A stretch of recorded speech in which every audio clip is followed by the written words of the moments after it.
want to start with some fun comments. We're going to be doing our closing remarks right after this presentation's finalized from 5:35 to 5:50, and then our happy hour remains. So I certainly invite you all to join our happy hour after our closing remarks in the main room.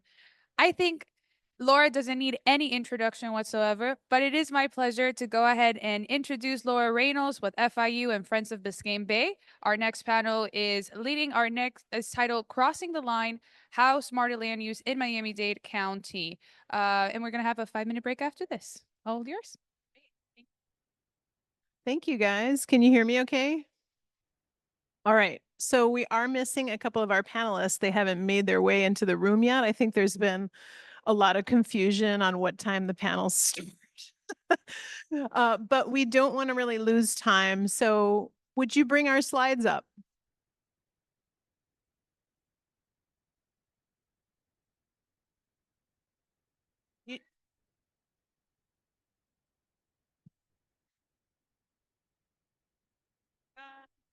We probably need this. I mean, let's try to, I think you just need to connect the line.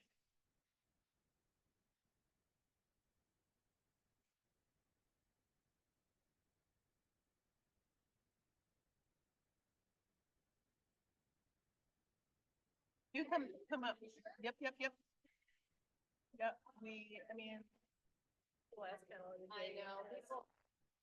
Be in a big room, and I don't know where this is a big room. No. Oh. Well, you're gonna speak first. Hello. Okay. Okay, well, we are going to get started. I'm not really sure where Xavier is, but we did talk earlier today.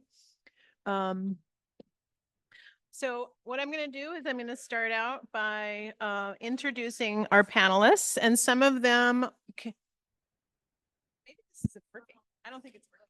Do you have another microphone, or can you guys hear me okay? Can you hear me? Yeah, maybe a little bit. Okay, can you hear me now? Better? Okay. It's funny because some people have like that good microphone voice and some people don't, and I don't. Okay, well, thank you so much for coming. Some of you have probably heard by now that we are celebrating 50 years of the aquatic preserve system, and we've got some great folks to tell us that story and talk about what we can do moving forward for the next 50 years. Come on up, Xavier. All right. Yay.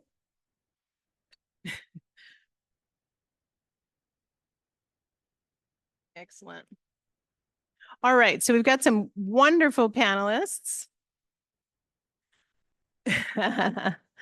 Excellent. Bob McKnight could not make the journey. Unfortunately, I did interview him in Tallahassee, so he's going to be joining us by video.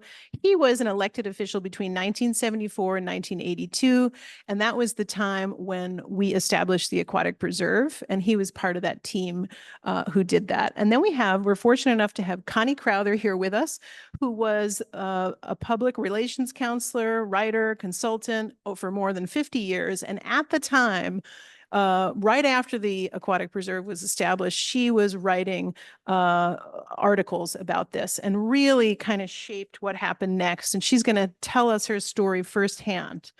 And then Lauren, who needs no introduction, who is our new Chief Bay Officer. And I think you have a second part of that title, right? Chief Bay and Water Resources. So it's like even more responsibilities, which I'm sure you're happy about. But we're so glad you're joining us. And Xavier Cortada, who needs no introduction. He is our local artist in residence who has been working really hard on using art to connect people to environmental issues. And it is just a pleasure to have you here with us, Xavier, and to be part of our team. Okay, so what I'm going to do is kind of just set the stage a little bit. And for those of you who know a little bit about the story of the Aquatic Preserve, the problem back in the early 70s was the Clean Water Act really hadn't passed yet. That was 1972. And even after it did, Dade County was just rife with sewage floating in the bay, and people were dredging and filling Biscayne Bay like we were Manhattan for development. So that was our big problem. So fishermen really started to notice diseased fish, tumors, etc. Oh, yeah. I'm sorry. Okay, I'll go back. I'll go back. There you go. Okay. I know it's really kind of a strange setup. Okay, so, essentially the problem was quite bad. So again, lesions on fish, fishermen were people were afraid to eat the fish. And so the problems staggering. And so what I did is I went up to Tallahassee recently and took a video um, uh, with Bob, and he couldn't make the trip. But if you could press the play button for me. I'm Turn up the volume. Bob McKnight. I wanted to talk today Louder. about Biscayne Bay, a very important, vital body of water to not just South Floridians, but as a result of the Biscayne Bay Aquatic Preserve Act, really the state of Florida has a great interest. Looking back on our calendar, it goes back over 50 years. Two of my colleagues in the Dade delegation, Representative John Cyril Malloy and Representative Alan Becker, looked into Biscayne Bay as an opportunity for state involvement. I think their initial concern was for the largest geographical area in the state to have a state commitment to an important natural resource in that area. And I think when they looked, they felt that Biscayne Bay not only was an opportunity, but it was really ripe for attention. There were potentially some serious threats to the bay, both development, without any kind of real supervision or regulation to make sure the development would not harm the bay. The bay was of interest to a lot of people in a lot of different ways. Alan and John Cyril saw the importance of the state responding with a designation as a state aquatic preserve. New York City has a similar situation. They have a central park that is the crown jewel of Manhattan. And all of the city buys into the crown jewel with the understanding that it belongs to the people. There are opportunities to exploit that. It's the same thing with Biscayne Bay.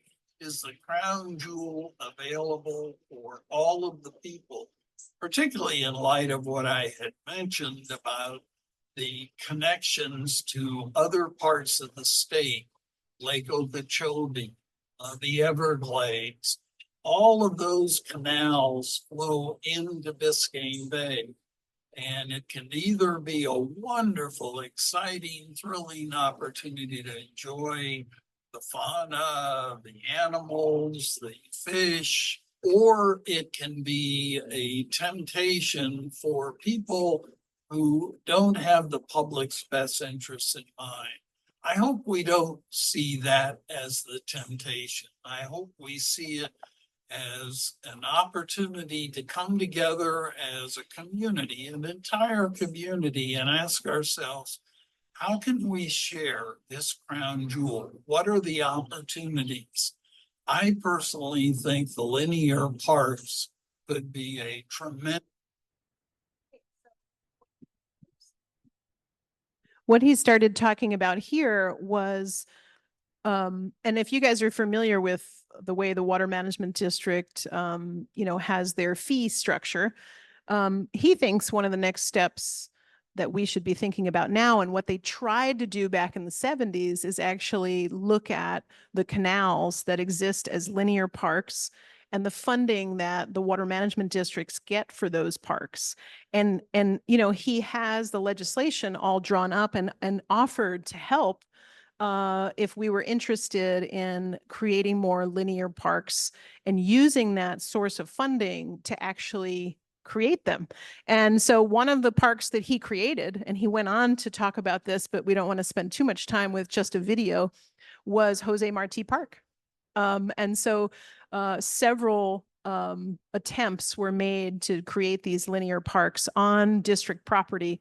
And he really thinks that this is an opportunity lost, that something could occur today. So really interesting conversation with him. We took 5 different video clips, and I will make those available on our website, but he couldn't be here to make the trip. So, but we do have Connie here with us. Oops. I guess I could play it myself. So what happened is, of course, he established the aquatic preserve system along with his colleagues that he mentioned in 1974, but it was just writing on paper. And pretty much that's all it was. And it wasn't until Connie Crowther started to do some stories, some hard-hitting stories, that really made the difference. And so, Connie, would you come on up and tell us your story?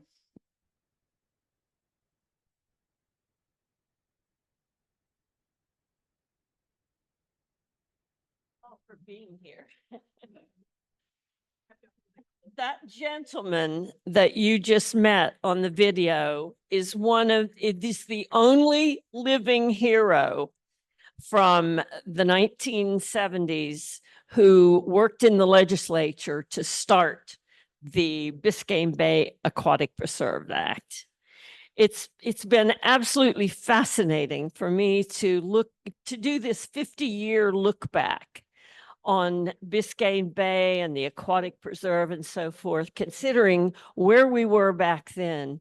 We had a piece of paper that said we had a Biscayne Bay Aquatic Preserve, but there was no cohesive cooperation or anything amongst the groups. We had Bob McKnight, you met him, and John Cyril Malloy. He has a son who lives here who is operating their 3rd generation law firm. He sends his regards today, but he was not able to make it. And Alan Becker. So we only have one living, but they do have families here now. They led the effort to create the Biscayne Bay Aquatic Preserve Act. In 1974-75, I was working for this feisty little newspaper called the Coral Gables Times and the Guide. I don't know if anybody would ever even remember that, but it's now, it more sections into the neighbor sections of the Miami Herald, and it's still very much part of that.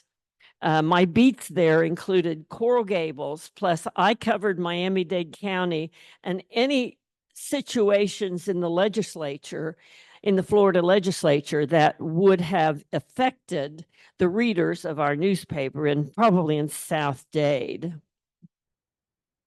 I got involved in this. I was sitting in my office one day, and this angry fisherman from Miami Beach called, and he says, "You ought to see the fish that I'm catching in the bay. They have tumors, and their eyes are misformed, and their fins and their scales are all very strange." His name was Walter Kandershoff.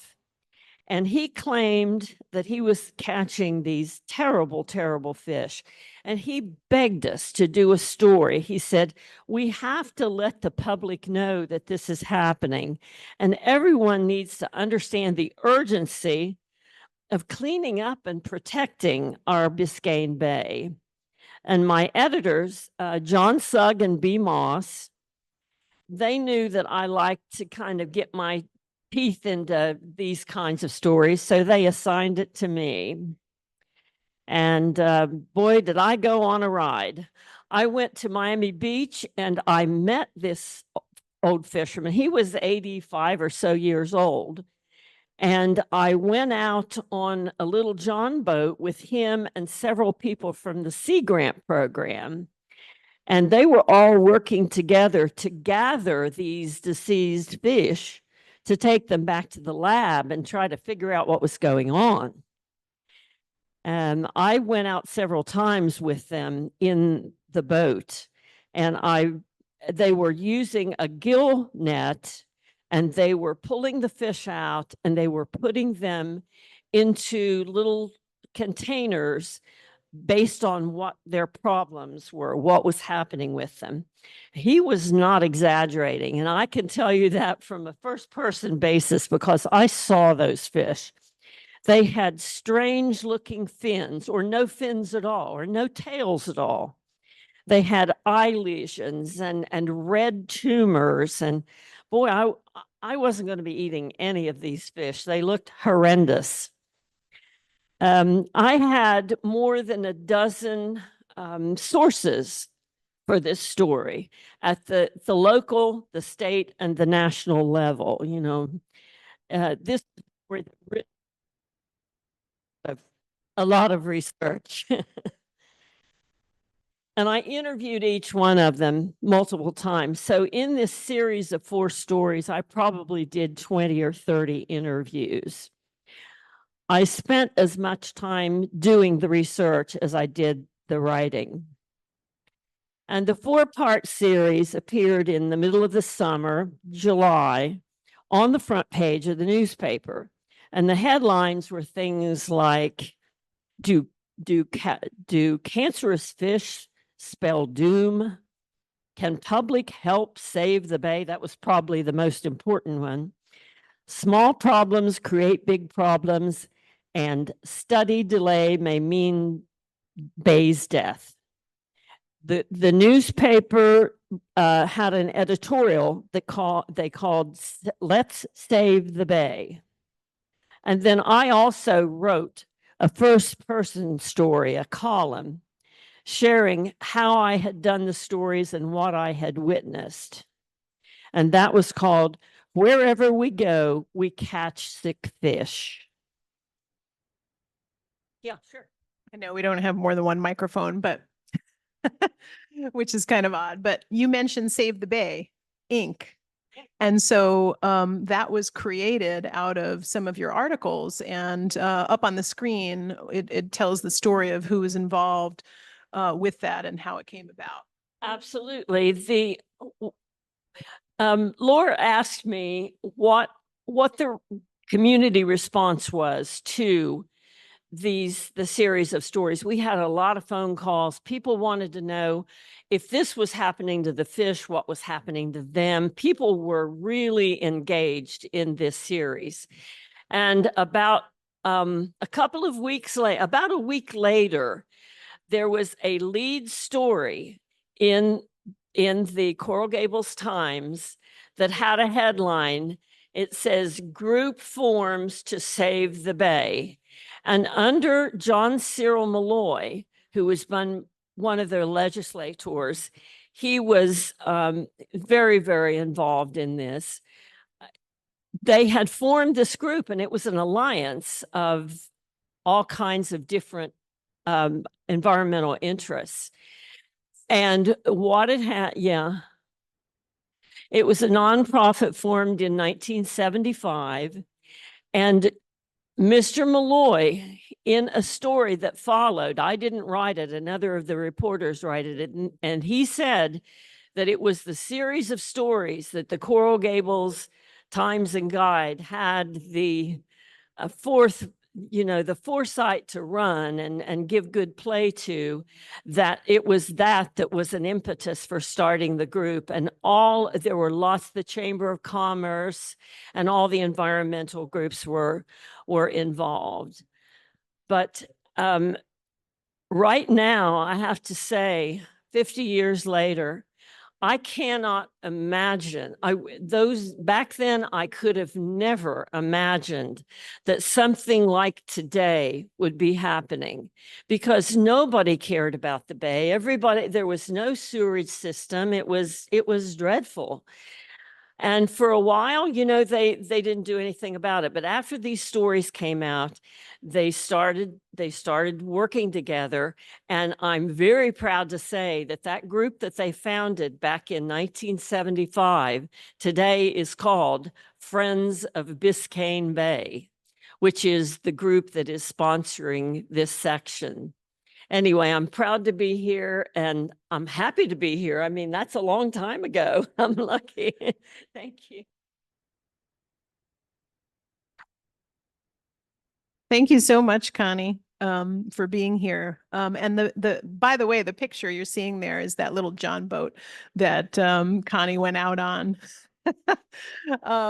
So here's the cool thing. And sorry, some of this is going off the screen, but this wasn't just an act on paper. There were other things that went with it.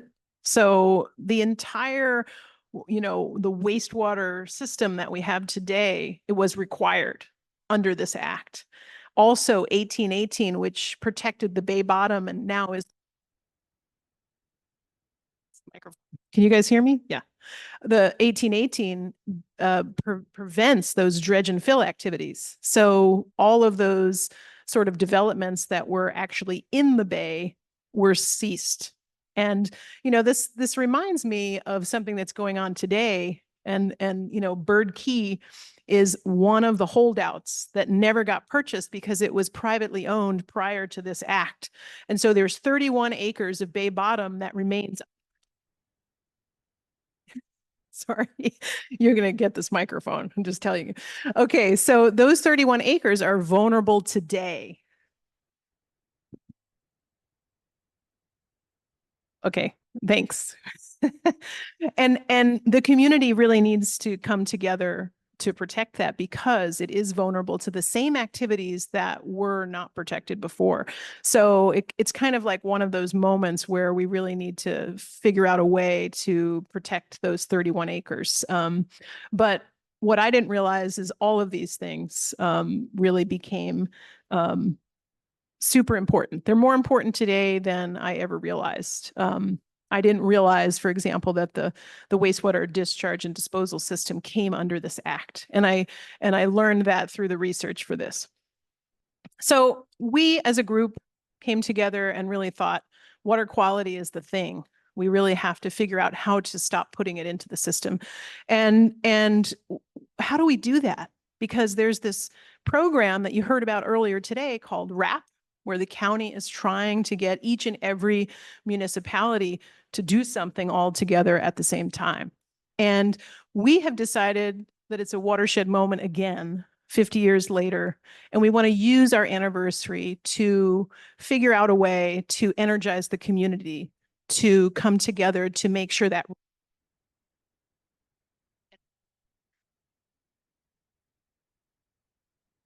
Can you guys hear me? Okay, sorry, the microphone is like dying because it's the last panel. So we've called it the Flow It's All Connected, and we are partnering with Miami-Dade County, and I'm going to bring up our new Chief Bay Officer to talk a little bit about the Bay Friendly program and how this might fit into it. I have some slides. You're welcome to stand down. Oh, cool. Yeah. Thanks, Laura. And thanks everyone for being here. I realize this is the last panel holding you all between a drink and the beautiful terrace. So I think we can all be brief because this is a group of people who I think are all aligned on what we need to do. Can we click? Yeah. So I think Laura will go a little bit more into the overarching proposal, but where we think that the county can really make a dent is around the communications and outreach for this historic milestone 50th anniversary. And so many of you already know that under Arella and Nancy's leadership, I think a year and a half ago, these ladies actually launched the Biscayne Bay Friendly campaign, which really broke down resident actions that can improve bay health to 3 simple steps, which is basically making sure that you're picking up your dog waste, making sure that you're putting trash in the trash can, not littering, and figuring out ways to include more native landscapes in your home and around your home, just to, again, start to take advantage of the opportunity again. 2 years ago, this was around the time of that major fish kill. Residents wanted to know what they could do to actually make a difference, and that was the kind of nexus of that campaign. What we're thinking is that we can bring back that existing campaign, right? Communications that people are already familiar with, they already know, they already trust, and include one extra action item, which would be come help us celebrate the Biscayne Bay Aquatic Preserve's 50th birthday. And you can do it by 1, 2, 3, pick up your dog poop, et cetera, et cetera. And also think about adopting a storm drain. And so we've been working with Laura and Scott. Thank you guys for leading on this to figure out what does it actually look like? What does it mean to adopt a storm drain? Now that we've kind of worked on that foundational understanding of what it means to improve Biscayne Bay and how residents can do it, we think we can graduate to the next step, which would be figuring out a way to adopt a storm drain. Laura, do you want me to talk about these or do you want to talk about these? So this is our basic idea, different tiers of support. And I think what we were hoping to do was actually share these with you all to get feedback on, is this too cerebral? Is it too high level? I think that's why we definitely wanted to have Xavier here. He's an expert at behavior change. You know, people on the street, signage or art, what kind of interventions can we use to actually create behavior change? And so we're thinking vinyl floor signs, some type of stickers near the storm drains that bring people to a QR code. Tier 2, getting people to adopt some type of physical intervention. So is it a filter on one of these stormwater drains? And 3, funding some larger innovation at these stormwater drains that actually do high level filtration and manage to actually clean the water. Something like a smart cover, which we've installed many of throughout Miami-Dade County because of support from FDEP. Can we get people to adopt a storm drain and maybe help us purchase one more storm cover? So that's the kind of what the menu of adoption for these drains looks like at this point. But I think we're open to hearing from anyone in the audience or anyone in the community, maybe over a drink, who might have a different idea as to what adoption might look like. Yeah. Thank you so much. I think it's dying. Yeah, it doesn't like me. I'm sure though, the microphone will like Xavier. And Xavier, come on up. Come on up. You know what? It's hard to hear and we're recording, so you've got to speak in the microphone. So Xavier worked with us on the 40th anniversary for Biscayne Bay Aquatic Preserves and did some of his eco art. And so Xavier, tell us a little bit about that and then what we have planned for this year. Sure. So thanks for being here. I know it's a thin audience, but I think it's an audience that gets and understands how important the Bay is to us. I remember as a kid, my dad and I would travel the Bay. We would literally go fishing on the Bay and on the river, and we didn't eat the fish because it had mercury, right? Back then, it is the 70s. I remember that. But I remember the memories, right? The memories that helped bond me with a guy who grew up in a fishing village in the northern coast of Cuba. And that's what we need here. That's what we need here. We need to find an emotional connection to the Bay. I'm not sure that the technology or the conversations that are happening in this conference get us there. I think art helped bridge the way. And what we need to figure out is how to let people understand that although they live far away from the Bay, it's all connected. We tried doing that 10 years ago by having you understand that what you did on the land impacted the Bay. We were focusing on seagrasses back then. So we created a project called the Seahorse Society, where you would adopt or love this charismatic sea creature and would want to protect its habitat, protect the seagrasses from things like scarring, but also the nutrient overload that was happening.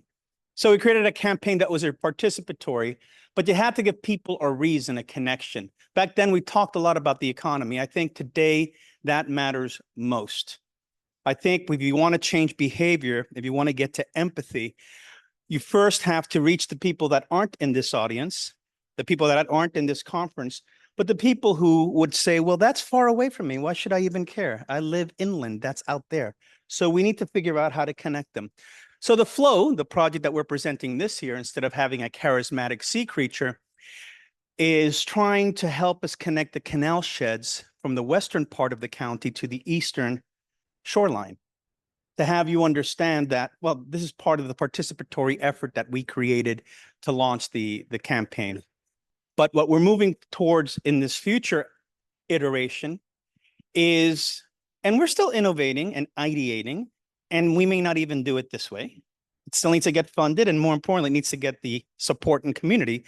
But we're ideating is branding the east to west traverses of how the water flows, or west to east traverses how the water flows in the county, and having you feel a connection to the bay, although you live in Hialeah or West Kendall or Florida City.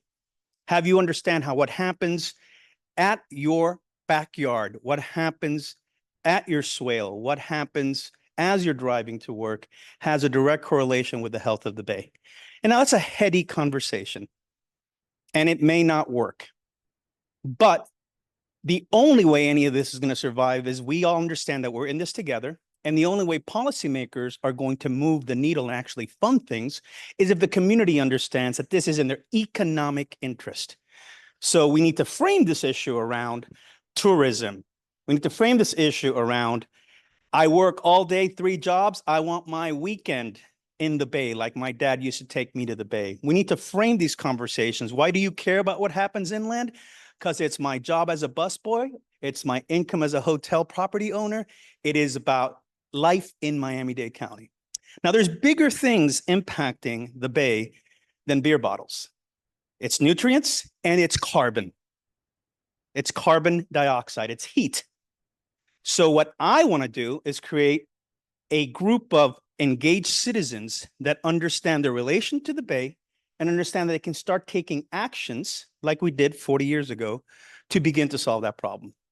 This is the beginning of a conversation. It happens to be part of a 50th anniversary. I hope it's a longer conversation, but the goal here isn't to protect the bay. It's to create 3 million stewards of the bay. That's the goal. Without that goal, it's just a handful of us in a bus and a tour guide. So it's how do we get people to love the bay and understand that they have a role in protecting it. We believe that the Flow, by creating a series of interactive art projects, may be a way of getting us there. And that's what we want to open this conversation to you about, to see how we do it.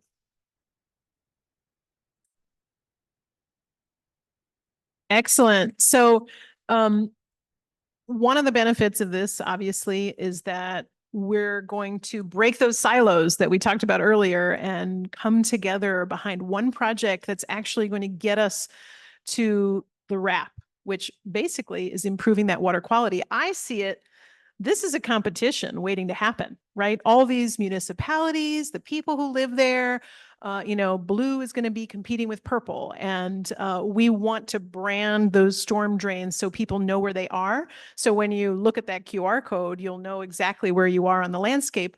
And when you go to the website, you'll see the water quality improvement over time.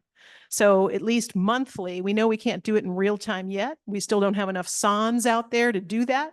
But at some point, this will be a real-time thing where you'll be able to see, this couple months ago versus now, is water quality improving based on all those projects.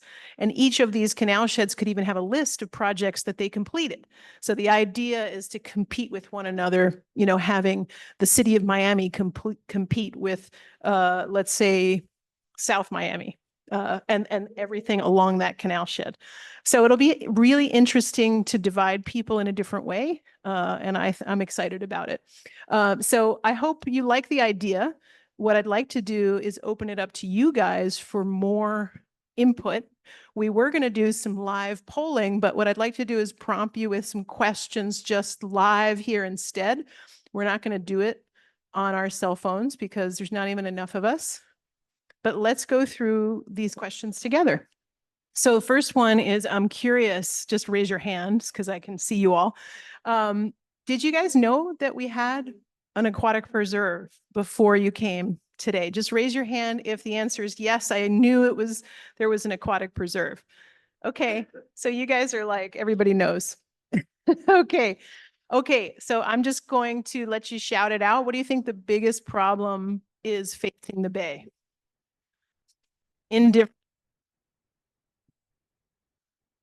Nutrient pollution. Nutrient pollution. Urban runoff. Okay. Water temperature too will be. Water temperature. That's a good one. Urban sprawl. I wonder who said that. Ocean acidification. Okay. Okay. Okay. So who would you be able to approach in your community? Let's say you've identified your canal shed. Who is someone that you think would adopt a storm drain? So that's what we're thinking. Who would get involved in this program?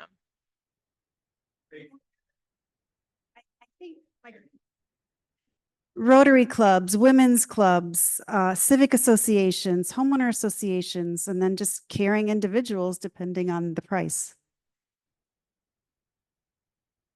I think as an example, the best way to propagate this is for a commissioner to adopt a drain. And as a representative of a larger community, that's probably going to drive community to do something to follow the commissioner. That's a good idea. Okay. So have a commissioner lead in each of these canal sheds? Teachers. Teachers, absolutely. And of course, there's students. Good idea. PTA? I think city governments too, because they have a lot to gain by this too. Absolutely. And that's one of the things, right, Lauren, where you're trying to engage municipalities in the wrap. Don't you think a good competition might get them excited? I think if the people in this room and the people who are going to watch this feed after this are willing to commit to building support amongst these stakeholders, we need champions. So if it's our county commissioners, if it's our city, if it's our cities and municipalities, whoever it is, we need champions and we need everyone's help to build that support. Excellent. I was thinking of sailing clubs or other organizations or companies that are on the water with like kayaks, paddle boards, jet skis, and that they make money off of the recreation on the coast. And I based on what he said, it takes me back to a long time ago and to what you said, the indifference. That for me, the greatest challenge, in fact, to all nonprofits is, let's say we all care about, right? So people here, they're interested in. But the challenge is, how do we reach out to those who don't care, who don't give a damn, those who are polluting, who are throwing the trash on the islands and the bay, and may see a storm drain marker, and they may not do anything. I recommend that we identify, our target population, and then develop strategies to reach out to them, in the language that they understand, develop all different ways to reach out to them, and I think then to develop a specific marketing campaigns to reach out to them, but also enforcement and fines. I think we have to make it cool. I think we need a really great publicity and marketing campaign, because that could really get people started and make the competition keener as well. The Bay Friendly program.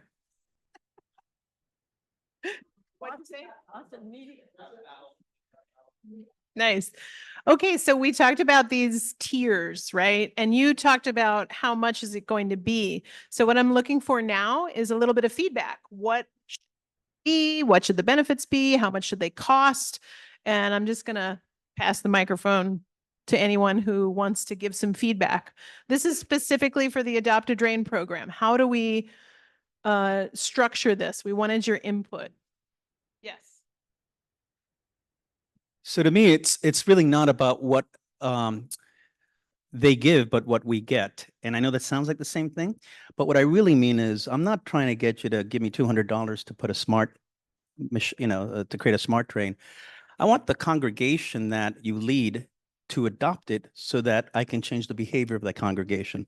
So these are mechanisms really aimed not at the flow of the water, but at the way people flow and interact with one another. So to me, the campaign should be one where we develop civic engagement and a sense of ownership and pride around it. So to me, the entry points. There should be very little barriers, and it should be about amplifying the role that civic society has in caring for their bay. So what I'm hearing is that you don't have to pay to adopt a drain.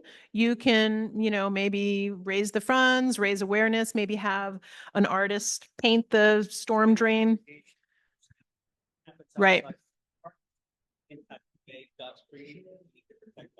Okay, but do you guys like the idea for those who can't do that, or maybe don't have a civic association, can pay to make the drain better? Or raise funds if they don't have any? You could get people to give to provide their services in all kinds of different ways and goods instead, so that it doesn't cost you so much. Good. Yeah.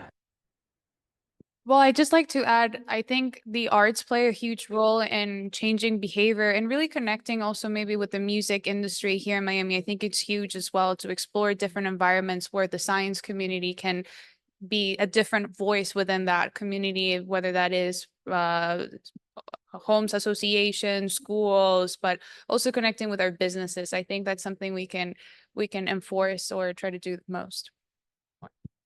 Awesome. Anyone have anything else to add? No? Okay.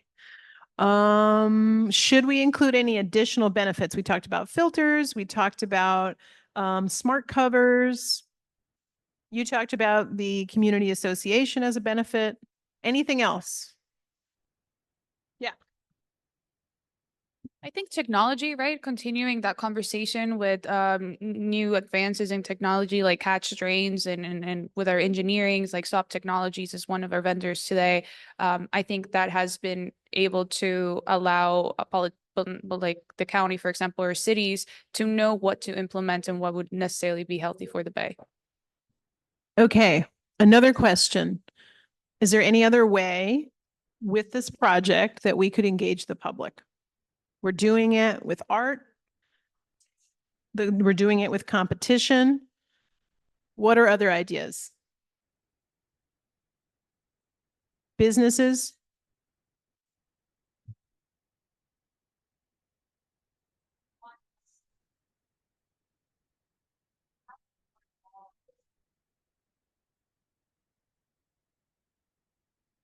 Promoting businesses that care about water quality. When I'm on the waterfront and I'm sitting at a bar and someone brings me a straw in my glass, I get pissed off. I don't go there again. Or I tell them, hey, you're on the waterfront. We don't need any plastic. So, yeah. Just to the competition thread, I'm thinking about potentially identifying whether it was like Boy Scout or Girl Scout troops or like sports teams, like if it was football teams or basketball teams in each of the canal sheds, then have there be like one in each that starts it off, and then you can start to get documentation of it and then show other teams or groups like, hey, look at what we're doing. Let's join the team and try to grow it kind of organically. That could be one opportunity. Yeah, got some more. I think just maybe getting some influencers on board, because that's what young generations generally look out for. That's what they follow. So I guess that would drive specifically the younger generation. Do you have any ideas? Bedball. Okay. Maybe a billboard, or they have those floating billboards that are going on the water now, taking them out to where the boats are and having a billboard go around showing some video or information. That's a good idea. I wonder what that costs. Yeah, that's really? Maybe you will? Maybe they could help us pro bono.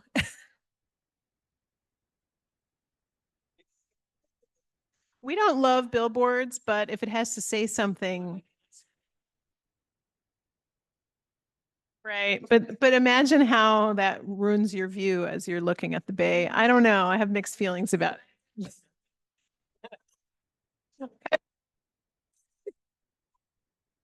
I think we have a great ambassador here with us who would be great to promote the program. You ought to get involved and go out to the schools and show them how to do it. So Xavier, I put some questions up here for you about the critters. Yeah, so one of the goals could be to First of all, I'm here with Adam Roberti. Adam runs my foundation, the Cortada Foundation, one of the three partners. So it's the County Friends of Biscayne Bay and the Cortada Foundation are the three entities that are putting together this project. And part of it would be, it funded a community engagement program where we would get people in the community to create their own art and to use QR codes to be engaged with a website that would activate them. That QR code would depict one of 13 creatures, marine creatures at the edge of the bay. Again, we need to workshop this a little bit, make sure that that's what we really want, if that's the compelling image. But it could be that depicting 13 animals that appear to you virtually or otherwise when you scan a QR code, and along with the branding of the kennel sheds with color codes, could help steer you into understanding your topography in the way that it was naturally happening as sloughs that would go in that direction. Now, the problem with my idea is that it's a very expensive one to try to brand a community that way. Initially, I wanted to powder coat the storm drains and have them all in visible bright colors so that as you're driving, you would understand, well, I'm over here in Hialeah and I'm connected with the part where, and I'm all at the base, so that you have a sense of community that would not divide itself the way we divide our community by municipalities or neighborhoods or ethnic enclaves, that we would find a different way of understanding one another. That's expensive. So the alternative is to try to create processes that let people go there. So by having the community use those same colors, the colors that are depicted at the backdrop of the animals that would be created, be the colors used in the vinyl and the colors used in the web pages and the color used in the artwork paper that the kids create for installations at their local libraries, begins to get a little bit closer to creating that visual landscape that helps challenge how you imagine things. So that's what the campaign is. I think it's a little premature to sit here. I was going to ask you, I thought it was going to be a big room. I was going to ask you, what fish, what animal do we put at the northernmost? But I think, that's my number one choice. Sawtooth. So what else, assuming that we are doing 13 animals, what would you like to see and where? Shout it out, I guess. Horseshoe crab. Stingray. Yeah, no, well, are you from Miami High? Because I am. The stingrays. A spotted eagle ray. Yeah. Spotted eagle ray, stingray. Of course. Manatee. Yeah. Bottlenose dolphin.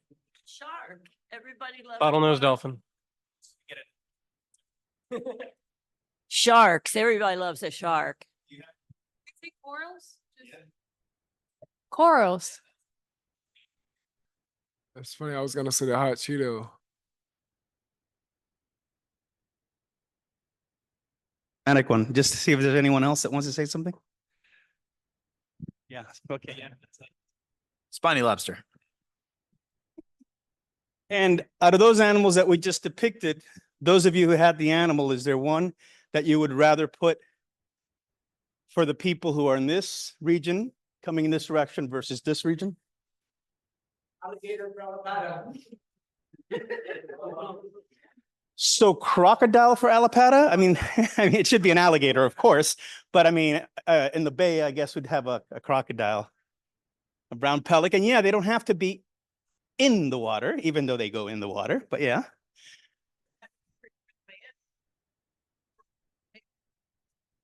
Yep. With an animal that speaks to you.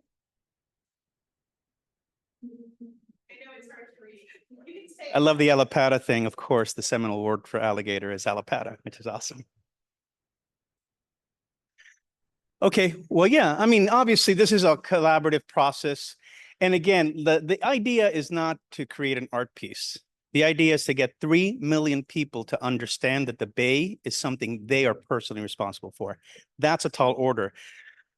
And if that's the focus, right? If your focus is people and not pollution, right? If your focus is society and not nutrients, then you will get water, interest out there that will block you preempt you stop you every step of the way. Totally agree. Awesome. Okay, so last but not least, we have a QR code here. It's a little survey for you to take to tell us how you'd like to engage in this project. So if you don't mind scanning it, of course, you can do it a little bit later. It's going to ask you a few questions about how you'd like to be part of this project and what you're able to do to be part of it. So please scan it and do that at your leisure. We will get those results. We'll keep getting those results. We also have a newsletter that we'd love for you to join if you're not part of it already. And frequently we have action alerts. We're going to be having action alerts on Bird Key, on Mangrove Island. We've sent around quite a few already to protect the bird rookery, and Sandy's here with us. So, you know, is there anything right now that anybody can be doing on the bird rookery? I think just continuing to advocate for the protections, and the county's doing the vessel study now for human safety. And part of that human safety really is if we make it safe for humans, it then will naturally make it safe for the animals. Great. Okay. Well, thank you for all your time. I really appreciate it. I know it was a small room, but really intimate, and we got a lot of information out of you. So I appreciate it. And hopefully more people will watch the video. Thanks so much.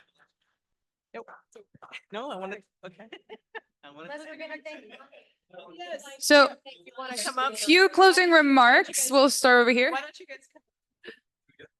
Oh, yeah, no, I just wanted to tell everyone that we should thank Laura. She almost single-handedly put this whole thing together. And just to give her a round of applause. Thank you, Laura. With a bunch of stuff happening in Tallahassee, well, she put this together.